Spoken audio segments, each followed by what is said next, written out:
Do you reckon at concerts, I went and saw Lloyd Cole once. He was on an the Tough 80s. Guy. You haven't seen Midnight Oil again, have you? No, I haven't seen them again. They've finished touring. No, I remember seeing Lloyd Cole, and he pointed out, he said, I reckon there's always some partners who didn't want to turn up. But that's interesting. And I reckon it's true, because I know when Kieran says, do you want to come and see Nick Cave? I'm like, I don't mind him, but I just think, it's not mine. I'd never bought a Nick Cave record or CD. It's an interesting observation that people go along just to support their partner. They do. Yeah. They do. And I reckon at concerts now they should have a separate section for those people. Where they could maybe just... So you walk in, they go seated, standing, Yeah. partners who don't really want to be here. Yeah. And then, say, imagine Michael Bublé, there's like 5,000 women singing and cheering, and then to the side there's about 800 blokes just drinking beers. And they can put the footy on for him up in the corner. I'd be Because there. I had exactly the same thing happen yesterday because we took the grandchild to Christmas Wonderland. Oh, in Richmond? Yes. Yeah. Yeah, and you go in there and it's great, but after you go, okay, another thing, jumping around, throw a ball, or this and another. Yeah. What's his name? Grinch is there. And I'm thinking they should have, like you said, I just wanted a seat. To sit down. Yeah, an adult section. You need an adult section. Yeah, and you can put a little TV, put a few magazines in there. You could put some, bit of cheese and biscuit or something. You actually need adults and then grandparents section. Oh, yeah. And look, maybe they could put like a person that does a shoulder massage or something. Yeah, and you pay for it. Podiatrist. Yeah, have a podiatrist. Now, what was that guy's name? Lloyd Cole. Lloyd Cole in the Commotions. You sat next to him on. Have you been and Specs. on Spicks and Specs? And I you did. were almost erect. Yeah, I was a big fan of Lloyd Cole in the 80s. So what happened when did you tell him straight away? Yeah, I confess, because we followed him to a nightclub after Cool the cat. concert. Cool cat. He's cool. And then at the end, he got his new CD, and he said, here's my home phone number. What? If you're ever in the New York area, ring me up. I took it home, and Kieran's going, we should book a holiday now. Just based on that. Just we could ring him up. He's a big golfer. He's a good golfer. I remember on He's the second best golfer apart from Alice Cooper. It was the number. Alice Cooper played. No, Alice Cooper's number 1 and number 2, and Lloyd Cole, they're in the top 5. Because he's like single figures, which Yeah. means his handicap is under 10. Yeah, that's incredible, isn't it? Yeah, mine's whatever. He's us talking about golf again. What are you saying? You're saying that I always bring it back to my Golf. tedious habits? Who's got the best handicap? You've got the best one, haven't you? No. We're all about 9 or 10 or 11. 9's very good, though, isn't it? No, anything under any single figures. That's a hard word to say. Is good, but I'm 12. That's pretty good. I think Sam's about 16. I think Brownie's about 10. I think Rob Sitch is about 10. I think Dave O'Neill's 85. well, that's the great thing about the game is that you and I can play and be competitive because you get extra shots. Oh, yeah, do I? Yeah, so it's almost like you get an extra jokes in your stand up. Can we start off with mini golf? Start off with mini golf. Start with mini golf? Yep. And then build up to proper golf. Yeah, mini golf. I'm just trying to think of a mini golf joke. Yeah. Who used to do that joke about when a dwarf plays mini golf, looks like they're playing normal golf? Is that the joke? I'll add it when but you shouldn't make jokes about it. No, little people. No. Not, even though I will tell you that time I was driving along, eating a donut on a freeway, and I was going into one of those tunnels, and there was a little man sitting in the passenger seat, and he looked over, and he was getting driven around, and he just yelled out, "Don't you think you've had enough?" And then pissed himself laughing and drove. Oh, you were abused by I was abused by a little person. And then you're enjoying your donut. And he said, "Don't you think you've had enough?" And did you then make an inappropriate response? Where's bloody Snow White? Gotta say, pretty good comeback because that's pretty good. I didn't say that. I wish I thought that. There is that horrific story someone reminded me of. I just didn't understand it. Was when I was down the park once with my kids when they were really little, and a little boy turned up. He was about 4 or 5, and he opened up he had like a picnic, and I yelled out, "Where's your mum?" And he turned around and he said, "I'm a dwarf." Yeah. God, that was awful. Yeah. Anyway, we've got him on the line now. No, don't. Quick, play the music. You can't. Yeah, play it, but we'll get, what do you call it? Cancelled. Yeah, that's it.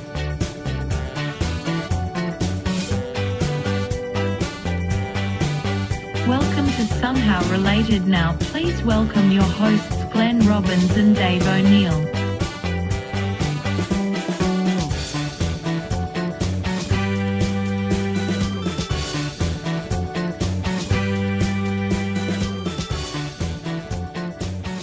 Anyway, welcome to the podcast. We've got to say Merry Christmas because Christmas would be coming. We're recording this before Christmas. But Christmas is either Look, it's either Merry Christmas in a couple of days or Merry Christmas for a few days ago. I think it's a few days ago.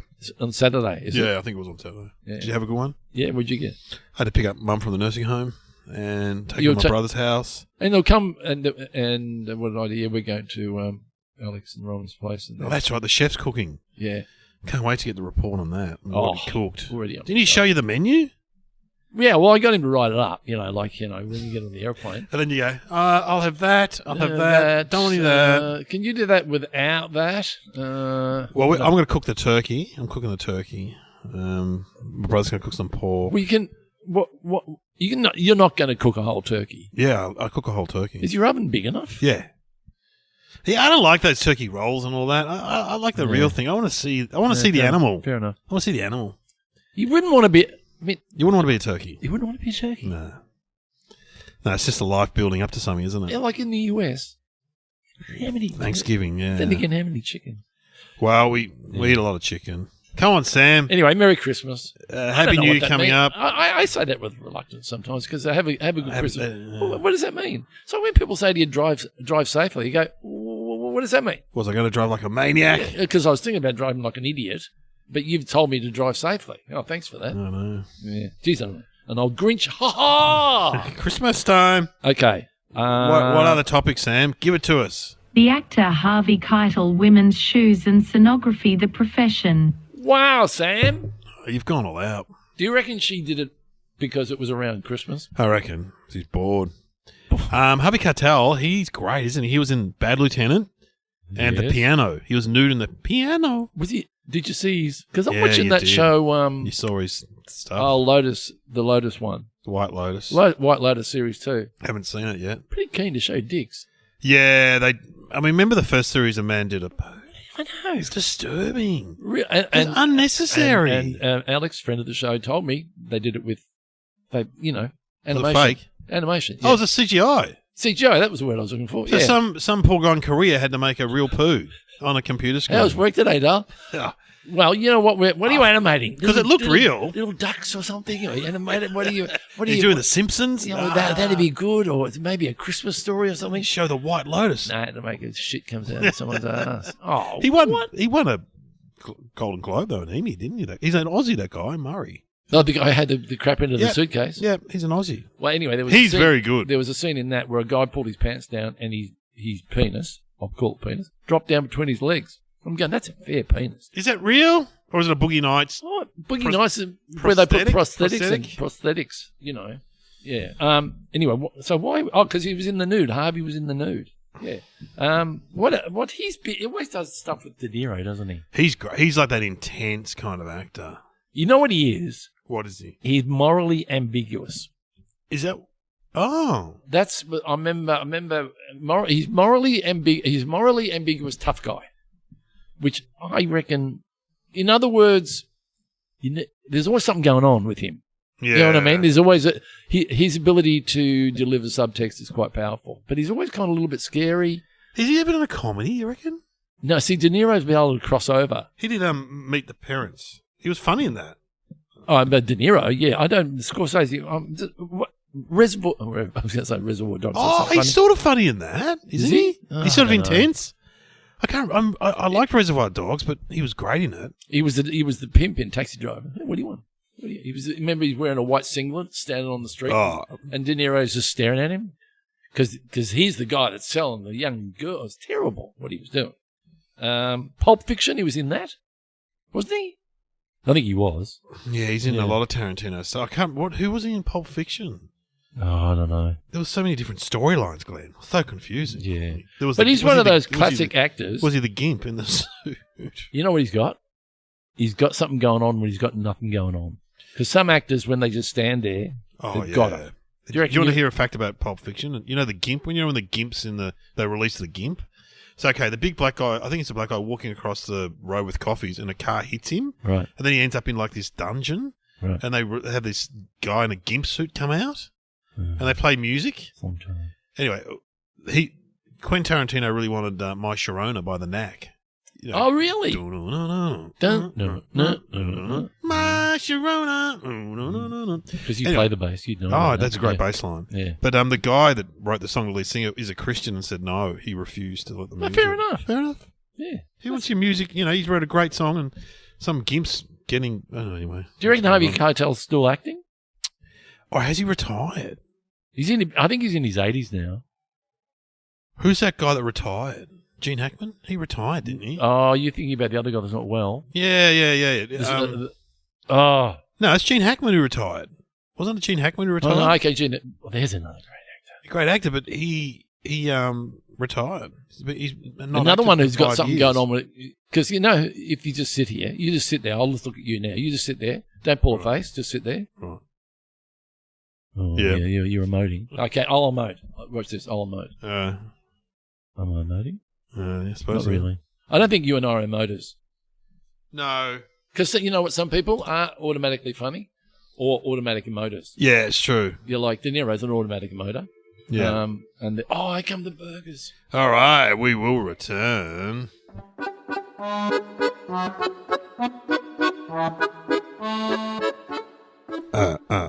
Sorry about that. We just had our burgers delivered.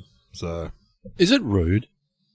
Look, we're honest. We're all that's a good way of putting it. It's honesty. Because we Honesty. prioritise food over our listeners. Though. Honesty is such a lonely word. That's what it says. Yeah, but listeners don't pay anything. Whatever. Pay. Fine. What's your saying? Get what you get and don't get upset.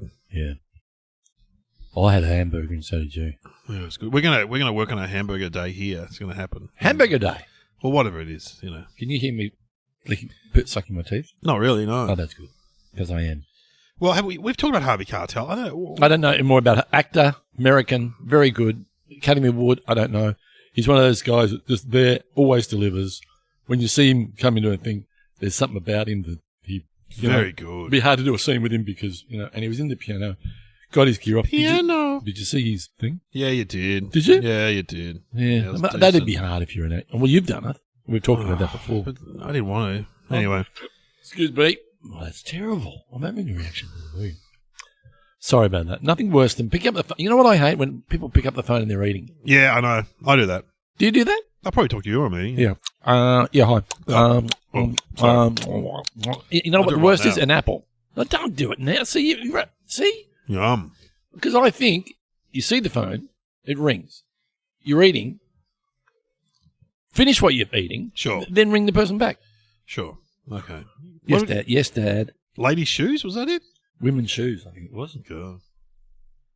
Women's shoes were for men. The high heel shoes were for men. Originally, yeah. For for Tom Cruise. Highfalutin. That's interesting. That's interesting though. With those short guys. Well, when Nicole Kidman went on one of those Tonight shows, she said it was Letterman or something said, "How's it been post divorce?" And she goes, "Well, I can finally wear heels again." Yeah, she'd be very tall with high heels. Yeah. So women's shoes are not necessarily high heels. No, they'd be flat shoes. Well, what is the idea of a high heel? To make them look taller? Yeah, it's weird. I mean, have you worn heels? I have in a sketch with Michael Veitch. He thought I was quite attractive. Yeah, it's right, attractive. Yeah. From behind. And you also dressed up as women in the Eric Bana pilot, I think it was, which was on Channel 7, and you did that sketch with Stephen Curry. People love that sketch. I hardly remember it. It's two girls go out. Yeah, and the guy sort of, he doesn't even really talk to them. The girl goes, "Don't you, she's beautiful, this girl. Do not hurt her. Do not hurt her," as you and Eric. Yeah, they're sort of a bit drunk. Yeah. She's such a beautiful person. Do not hurt her.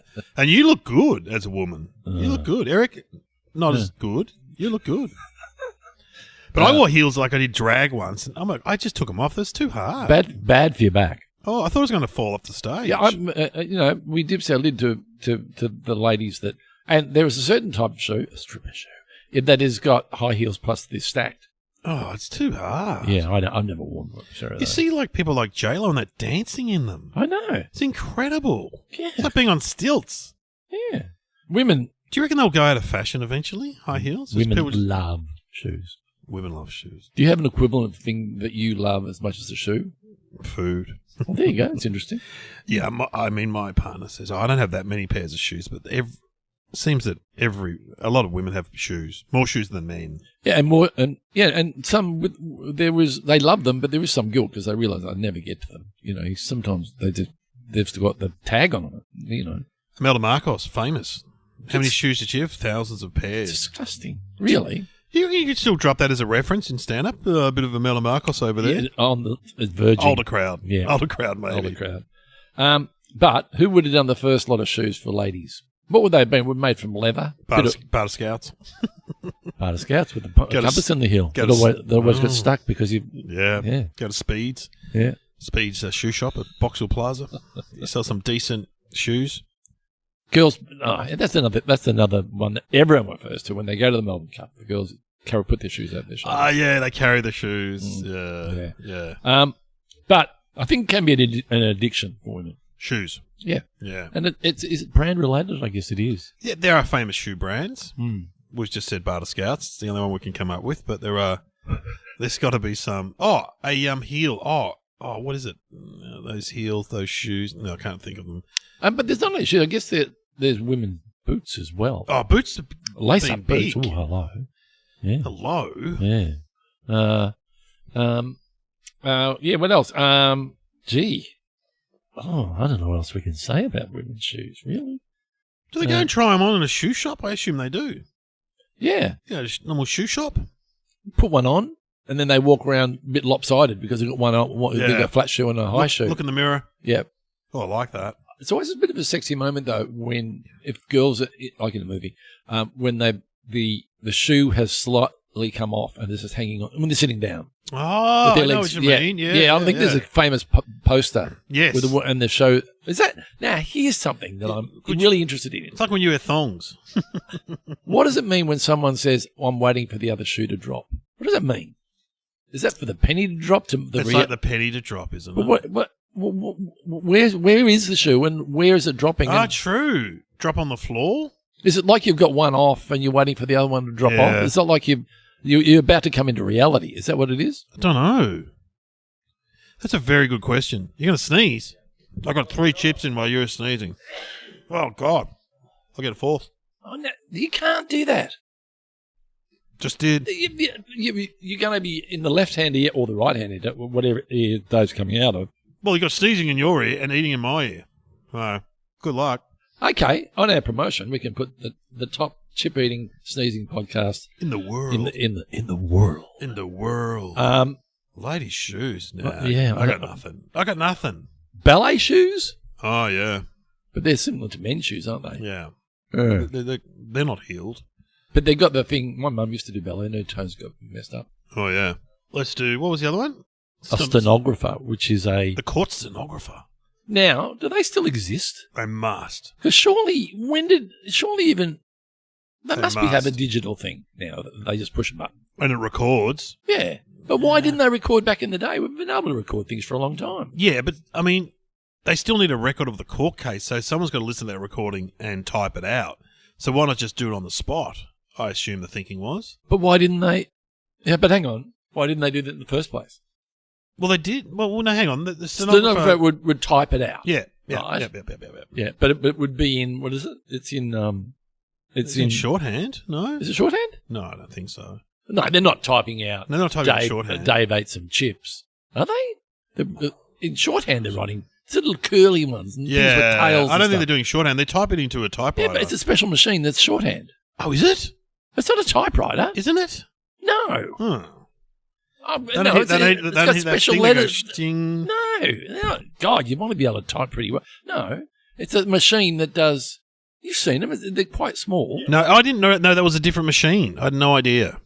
Well, that's why they're called a stenographer, not a typist. Oh, well, yeah. I mean, people listening will say I'm a fool, but I reckon a lot of people would be like me, would think, wasn't it just a sort of typewriter? Did you notice the way they did? There's only a few. You're levers. right. It's tiny. Yeah.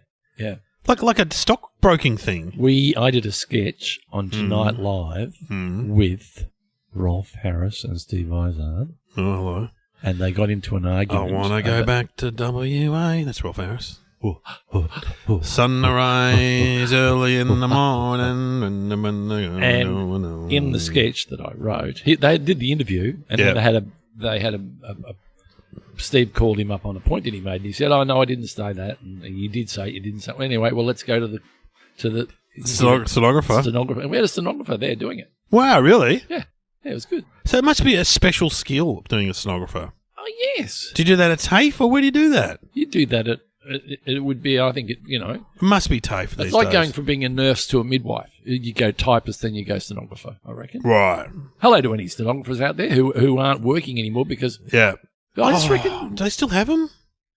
They must be yelling. But there must be a reason that it's written like that as opposed... Because even when they do a police interview, they just put it on a cassette.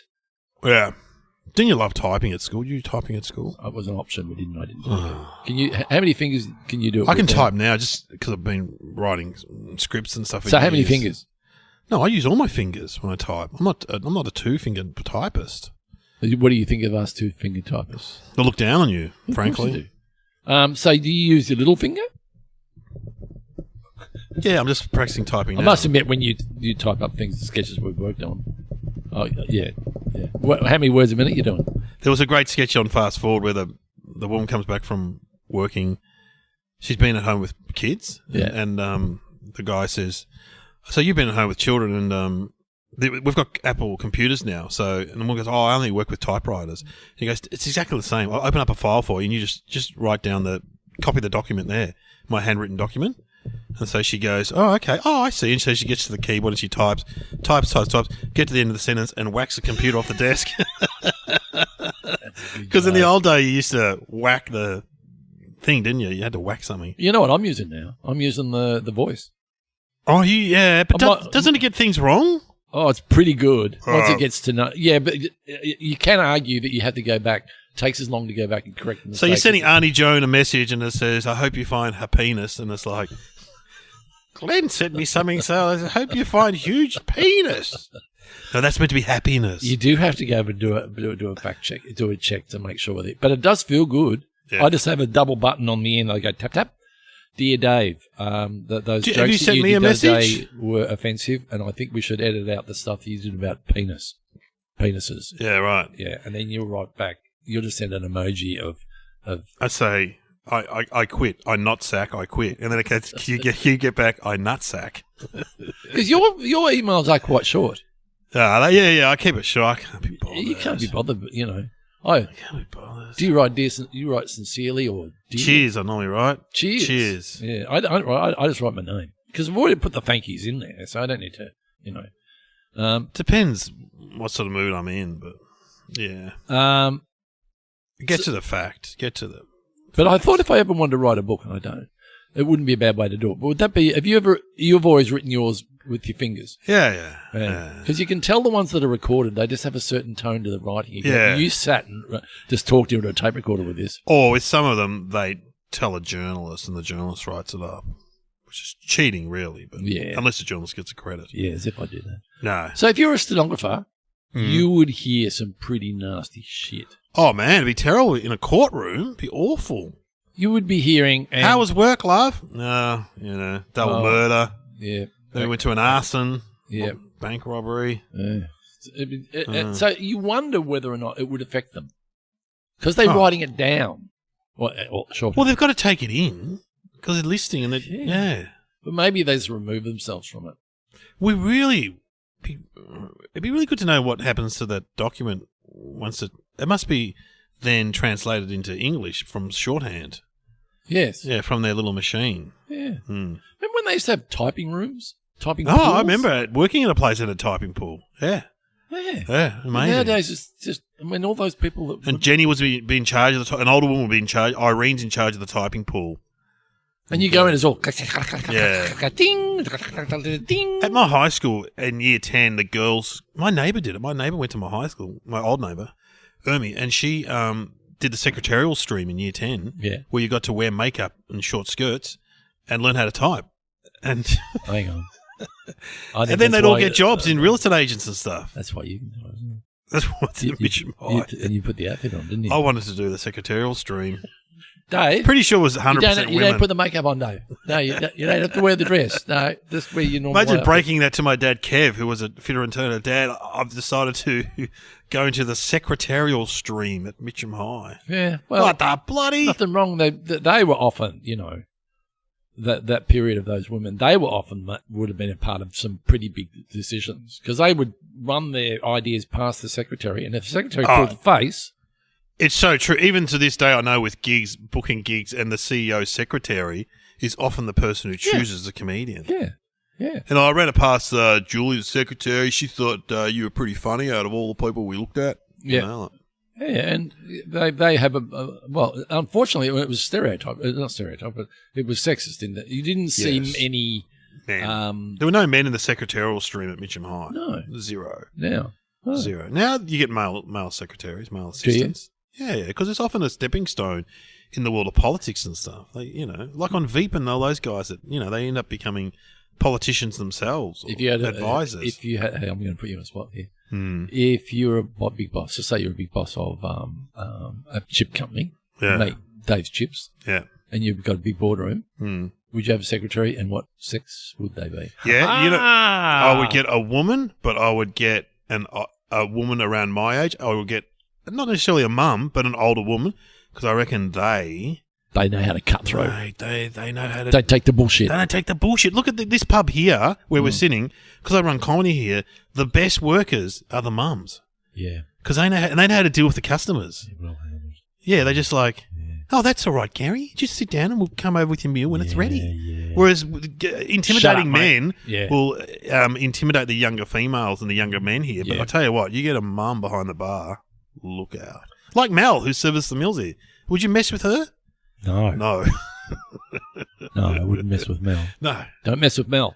But like in Mad Men, though, that whole thing where there would be relationships and... Yeah, but you know what happened in Mad Men, which is the best thing? He kept cracking onto his secretary, and then they got an older woman, older than him. So then it was like a mother figure. Yeah. He turned up one day and the glamorous girl had left, and he had like a 65-year-old woman yelling at him and stuff. Yeah. So smart move. Smart, and good on you for handling that very well. But could you give a guy a job as well to make it like maybe? He could be the filer. He could do some filing. You have a male secretary, office boy. Office boys. I mean, office boys were very common, weren't they? Yeah, the mail boy would push the cart around with a mail on it. Trolley lady. It's like we grew up in the bloody 1800s, but it used to happen. Well, nowadays everything nowadays. Oh God, listen. Nowadays. Boom, boom, boom. Email. Send. Yeah, go on. Well, should we have some thinking music? Yeah. Well, how about we listen to a... Well, stenographers don't make any noise. No, they're quiet because they've got to... They don't say anything. Yeah. And they don't... There's no typing. Women's shoes. Could we have... You know what we have? We could have some women doing some tap dancing. Oh, yeah.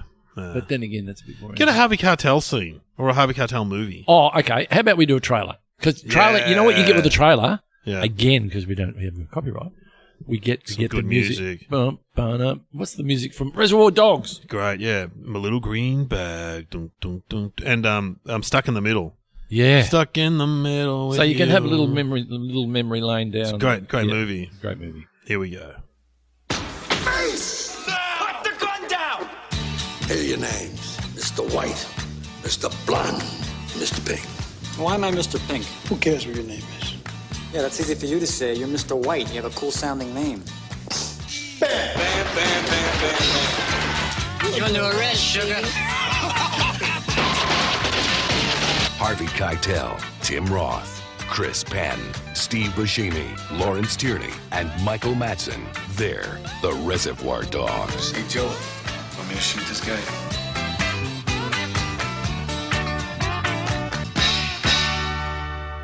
Oh, yeah, I was right there in my suit walking down the street. That's an image that has been copied a lot since then, hasn't it? Well, look at the recent tour by Sam Pang, Mick Malloy, Marty, and Mooney. Yeah. They were all wearing the black suits and walking down the street. But that was Rat Pack. It was really Rat Pack. And then I think Tarantino kind of... Was that Rat Pack? Yeah, I think he ripped it off that or somewhere, yeah. Or some movie. Quite disturbing movie. Yeah. I remember seeing that and going, I don't feel very well. Yeah. I remember just Mr. Pink. I don't want to be Mr. Pink. Steve Buscemi, a funny man. I love Steve Buscemi. Uh, Okay, well, what is your answer? I'll have a crack. Yep. 3, remember? Harvey Jesus Keitel, Christ. women's shoes stenographer. Harvey Keitel was the first actor to wear women's shoes, and he played a stenographer. Oh, that's not bad. Oh, God. That's not bad. What are you going to say? I'm going to say that Harvey Keitel is quite short. And the shoes that he likes to wear to make himself a little bit tighter are actually, in fact, women's shoes. Wow. And they're laced up. Wow. And stenographer's not fitting into this very well. And he always wanted to be he studied stenography. Cool. Yep. What is the answer, Sam? Harvey Keitel worked as a stenographer and as a salesman at a store that specialized in women's shoes. These experiences gave him a unique insight into the world of law and fashion, 2 areas that would later become integral to his career as an actor. Oh, Wow. well, sort of right. You were right.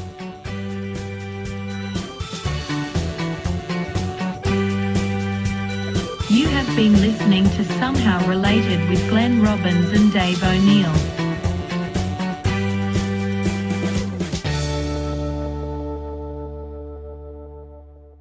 Imagine that. He's a Interesting. stenographer. And that's interesting that he's worked in 2 female areas where he's a very much macho sort of guy. I reckon he would have done well selling shoes, though, because it would have just been a point of difference, you know? You wonder if he went selling shoes after he was a movie star. Probably did it before he was a movie star, wouldn't you think? Yes. I could see you in Speeds or, you know, What Speeds? There used to be a chain of shoe shops in the 80s. Speeds. Were they men or women? Both. Man, I don't know. We used to go to school shoes from there. Because I remember they used to have this iron plate that you put your foot on. Yeah. And slide it back. Yeah. And now they have this mat that you walk on. Oh, yeah. And I did it in a sketch on Open Slather, which was absolute crap. But doing different walks. Yeah, right. But you have to walk to work out the right shoe for your gait. Yeah, right. Yeah. Is it interesting? Shoes, man. Not interesting. I could see you in a shoe shop. And Harvey Keitel, wherever you are, he's probably... Maybe he'll come up in a Google alert. Maybe, and he'll tune in. Because are you on Google Alerts? Nah. Oh, I am. Oh, that's a bit tragic. Is it really tragic? Do you want to see what people are writing about you? Well, I'm going to write something now on Twitter. I don't have any Facebook. I don't have any Twitter or anything. Insta. I don't have anything. Yeah. So therefore, if it pops up, True, you get to see it. I am It's not a bad idea. a high school what do you call it? Headmaster in Midwest USA, Yeah, I'm a swimming coach. in and I'm America. a submarine captain. Wow. It's pretty exciting. There's a good show that we could do. Yeah.